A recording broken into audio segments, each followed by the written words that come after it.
हाय दोस्तों, wish you all a very happy new year. I am Ankit Bala and I hope आप लोग सब मज़े कर रहे होगे।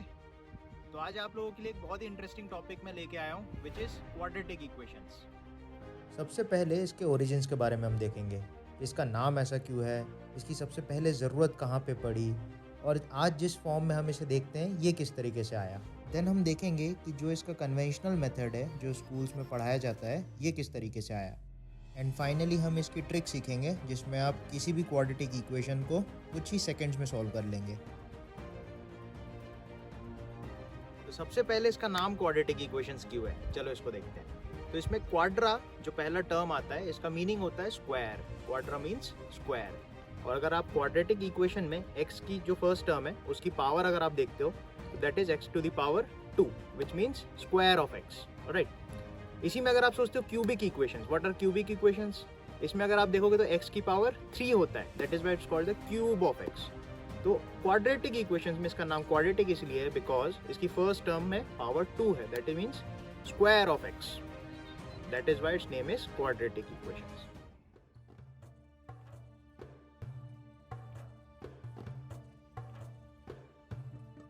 तो सबसे पहले हमारी स्टोरी स्टार्ट होती है 1500 BC में, जहाँ पे जो इजिप्शियंस और बेबीलोनियंस लोग थे उनके पास एक अच्छा मेथड था कि वो अगर दो साइड्स आप उनको दे देते हो तो उसका एरिया निकाल लेते थे। लेकिन अगर आपने उनको एरिया बता दिया तो वो साइड्स नहीं निकाल पाते थे, किन दो साइड से मिलके वो एरिया बना हुआ है। तो ये उनके पास एक प्रॉब्लम थी। तो इस प्रॉब्लम का उन्होंने ऐसा कुछ खास सोल्यूशन तो निकाला नहीं उस टाइम। लेकिन जैसे जैसे समय बीतता गया, हम 400 BC की तरफ आते हैं, तब बेबीलोनियंस ने और इजिप्शियंस ने ये किया बेसिकली कि उन्होंने एक टेबल फॉर्म किया।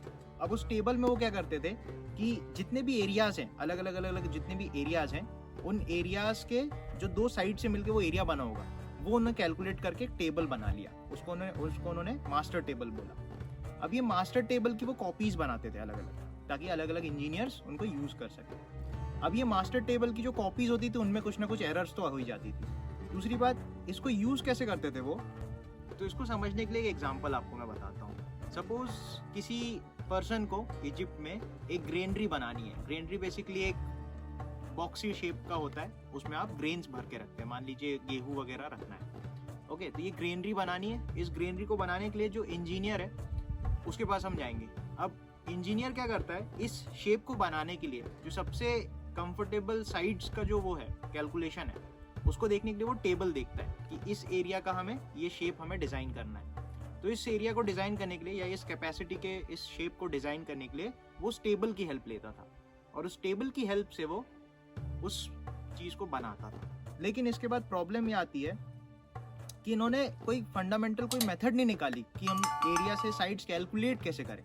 इन्होंने एक रटने का तरीका बना लिया, बेसिकली मेमोराइजेशन का तरीका इन्होंने बनाया। तो ये बहुत ज़्यादा फ्रूटफुल था नहीं और काफ़ी सारे गलतियाँ इसमें होती थी। काफ़ी समय बीता और इंडिया का मैथमेटिक्स भी इवॉल्व करने लगा, जिसमें जो सबसे पहले मेजर मैथमेटिशियन एंड एस्ट्रोनॉमर थे ही वॉज आर्यभट्ट। इन्होंने अपने वर्क गणिता पद में क्वाड्रेटिक्स के बारे में काफ़ी कुछ बताया, स्पेसिफिकली डायोफेंटाइन इक्वेशंस के बारे में which was indeterminate form of equations. Aryabhata के बाद इंडिया में काफ़ी सारे मैथमेटिशियंस आए, जिसमें कि ब्रह्मगुप्त, भास्कर वन, और इन्होंने क्वाड्रेटिक इक्वेशंस पे और प्रोग्रेस किया। देन लेटर ऑन अल ख्वारिज़मी, जो कि एक पर्शियन मैथमेटिशियन एंड एस्ट्रोनॉमर थे, इन्होंने अपनी बुक में systematic solution of linear and quadratic equations दिया और इसके लिए इन्होंने ज्योमेट्रिक जस्टिफिकेशंस भी दिए।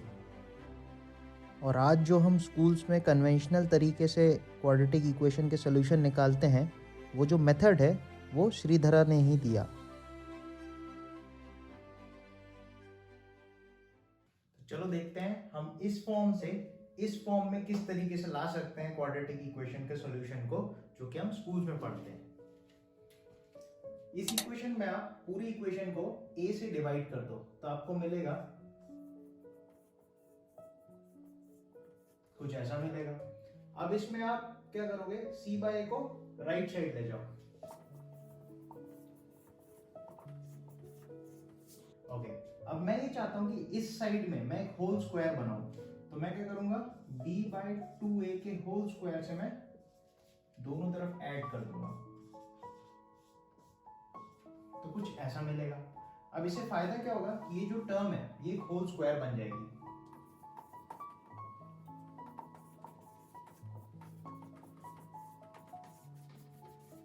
अब ये कुछ कुछ उस टाइप से दिखने लग गया है हमें।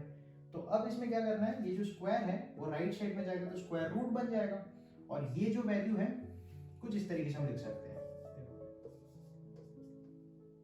और इसको मैं उधर ले जाऊंगा।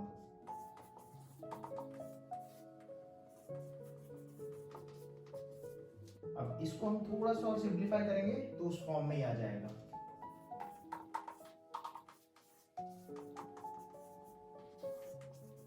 यहाँ पे मैंने एलसीएम ले लिया है तो ये कुछ ऐसा बन गया, और होल में 2a आ जाएगा नीचे, तो इस फॉर्म में आ जाएगा। तो ये हमारा फाइनल रिजल्ट आ गया। फाइनली हम उस इंसान से मिलते हैं जिसने क्वाड्रेटिक्स को इतना इजी बनाया, और ये है पोशन लॉ। He is the founder of free learning platform expire.com, और वहाँ पे आप इनके काफ़ी सारे पॉपुलर मैथ कोर्सेज सीख सकते हो। He is also the professor at Carnegie Mellon University which is in the Pittsburgh city of America. He is also the national coach of USA international mathematical olympiad team, और उनके under में इन्होंने काफ़ी सारे competitions जीते हैं। Finally हम अपने ट्रिक पे आते हैं जिससे क्वाड्रेटिक इक्वेशंस को सॉल्व करना और भी इजी हो जाएगा। सो ये एक्चुअली पोशन लॉ इन्होंने ही ये ट्रिक बताई थी। तो ये एक सिंपल और इंट्यूटिव तरीका है जिससे हम क्वाड्रेटिक इक्वेशंस को और बेहतर लॉजिकली सॉल्व कर सकते हैं। और I will try my best to explain you this method in a simplistic and wonderful way, and I hope कि आपको इस वीडियो से कुछ बेनिफिशियल आप सीख के जाओ।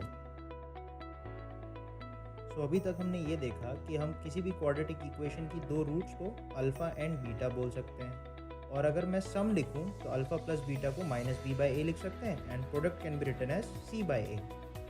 सो अगर मैं सम लिखूं that is alpha plus beta equals the sum and divide both the sides by 2। So the left hand side of this equation tells us it is the average of the two roots और the two numbers alpha and beta. To get a proper understanding, let's discuss the average. What is exactly the average of two values? So suppose on the number line मैं दो numbers ले लेता हूँ, one is A and another is B. इनका जो mid point होगा that is some K, और इस K के बारे में हम ये सोच सकते हैं K is the average of A and B, that is A plus B by 2. और यहाँ पे आप एक चीज़ और सोच सकते हो कि अगर K मिड पॉइंट है तो K से B की distance will be equal to K से A की डिस्टेंस। तो मैंने उस डिस्टेंस को कुछ U बोल दिया, और जो A पॉइंट है उसको हम लिख सकते हैं K माइनस U, एंड जो पॉइंट B है उसको हम लिख सकते हैं K प्लस U। तो इस तरीके से सोचने से हमारी एवरेज के लिए अंडरस्टैंडिंग और बेहतर होगी। चलो देखते हैं ये काम कैसे करेगा। तो अगर मैं अपने रूट्स के लिए अल्फ़ा एंड बीटा को एक नंबर लाइन पे प्लॉट करूं, और उनका मिड पॉइंट होगा अल्फ़ा प्लस बीटा बाय 2, जिसको हम सम का हाफ भी लिख सकते हैं। सो मिड पॉइंट से अल्फ़ा की दूरी कुछ u होगी एंड बीटा की दूरी कुछ अगेन u होगी, जहाँ पे मैं u को अननोन डिस्टेंस बता रहा हूँ, राइट। यहाँ से अल्फ़ा को आप लिख सकते हो that is the mid point minus u, and beta को लिख सकते हो मिड पॉइंट प्लस u, जहाँ पे मिड पॉइंट को आप सम का हाफ लिख सकते हो। सो अगर हम प्रोडक्ट ऑफ द रूट्स की बात करते हैं तो that is alpha times beta equals c/a, और अगर मैं अल्फ़ा की value some by 2 minus u रखूँ एंड बीटा की value some by 2 plus u रखता हूँ तो वी विल गेट c/a। तो अगर आप इसको ध्यान से देखोगे तो ये a minus b times a plus b जैसा लिखा है, और we know the formula a square minus b square. तो इसको अगर आप ओपन अप करोगे तो you will get sum by 2 का whole square minus u square equal c/a, और यहाँ पे आप u को राइट साइड ले जाओ, c को लेफ्ट साइड ले आओ, तो आपको u की वैल्यू मिल जाएगी सम बाय 2 का स्क्वायर माइनस c/a। तो यहाँ से अगर u हम ईजिली निकाल लेंगे तो फाइनली अल्फ़ा एंड बीटा भी ईजिली आ जाएगा, क्योंकि अल्फ़ा की वैल्यू है सम का half minus u and beta की वैल्यू है सम का हाफ प्लस u। चलो देखते हैं ये काम कैसे करेगा एक एग्जाम्पल में। इसमें सम ऑफ द रूट्स आप लिख सकते हो -b/a that is -2, and product of the roots आप लिख सकते हो c/a, तो यहाँ पे c की वैल्यू है -15। तो अगर हम रूट्स को सोचे alpha and beta, so alpha की वैल्यू आप लिख सकते हो half of the sum minus u, and beta की value half of the sum plus u. अब अगर आप प्रोडक्ट ऑफ द रूट्स को देखोगे तो ये है -15। अब यहाँ पे अगर आप वैल्यू सब्स्टिट्यूट कर दो अल्फ़ा एंड बीटा की, so you will get something like this, जिसको आप a² माइनस b² के हिसाब से ओपन अप कर सकते हो। तो यहाँ से सॉल्व करने पे हमारे पास u की जो वैल्यू आएगी वो हम पॉजिटिव वाली ले लेंगे, because u was the distance from the mid point of the two values. So अगर सॉल्व करोगे आप, अल्फ़ा की वैल्यू निकालने पे आएगी -5 एंड सिमिलरली बीटा की वैल्यू आप सॉल्व करोगे, so this will come out to be 3। तो ये काफ़ी इंटरेस्टिंग तरीका है जिसमें हम काफ़ी इंट्यूटिवली क्वाड्रेटिक इक्वेशन का सोल्यूशन निकाल सकते हैं। चलो एक प्रॉब्लम ऐसा भी करते हैं जिसमें अगर जो हमारी रूट्स हैं वो रियल नंबर्स ना आए, तब कैसे करेंगे। तो इसका मेथड तो एकदम सेम होगा। सम आप एज इट इज़ निकाल लोगे -b/a से और प्रोडक्ट को c/a से। तो अगर मैं इसकी रूट्स को लिखूँ जैसे पहले हमने लिखा था, सम का half -u that is alpha and beta को सम का हाफ +u। तो अल्फ़ा टाइम्स बीटा अगर प्रोडक्ट की बात करें तो 15 इक्वल्स अल्फ़ा इंटू बीटा, और ये वैल्यूज़ अगर आप सब्स्टिट्यूट करोगे तो again a² minus b² type से बन जाएगा।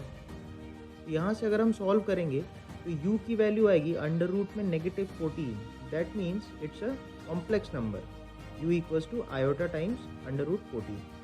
तो यहाँ से जो हमारी रूट्स हैं वो पेयर में आएगी कॉम्प्लेक्स नंबर के फॉर्म में। तो ये मेथड कॉम्प्लेक्स नंबर के फॉर्म्स में भी इक्वली काम करता है। सो आई होप इस वीडियो से आपको कुछ वैल्यूएबल सीखने मिला होगा, एंड आई विश कि आप इसे और भी लोगों से शेयर करें ताकि और लोग इसको सीख सकें और कुछ बेटर कर सकें। And consider subscribing to my channel for better videos and great videos coming soon.